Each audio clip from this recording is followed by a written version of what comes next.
waxaan rabaa inaan ka hadlo arrinka warka ka soo yeeray wasiirka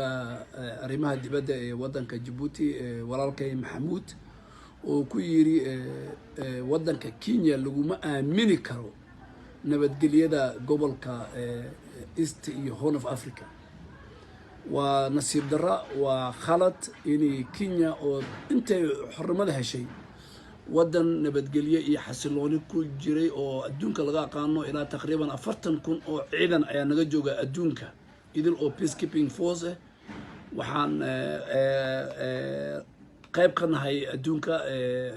ilaa iyo dawladaha Mareykanka iyo kuwa kale sidii loola dagaalami lahaa argixisada iyo burcadka badda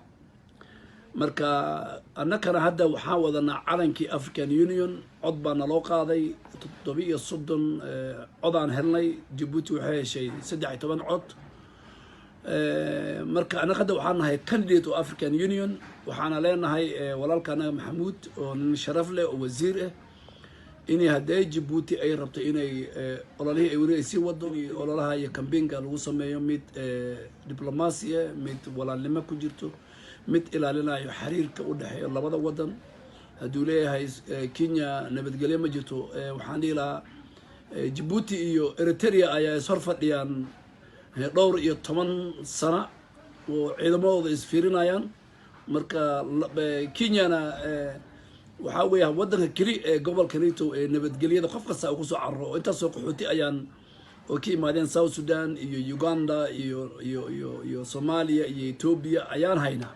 waa meesha kali oo lagu soo carro marka agaas ku fiiriso Kenya iyo Djibouti meesha loo malayn inay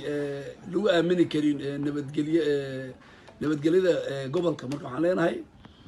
xiriirka u dhaxeeya Kenya iyo Djibouti waa xiriir waqti dheer jiray marka waxaan leenahay wasiirka soo reebto luqadiisana noqoto luqad diblomaasi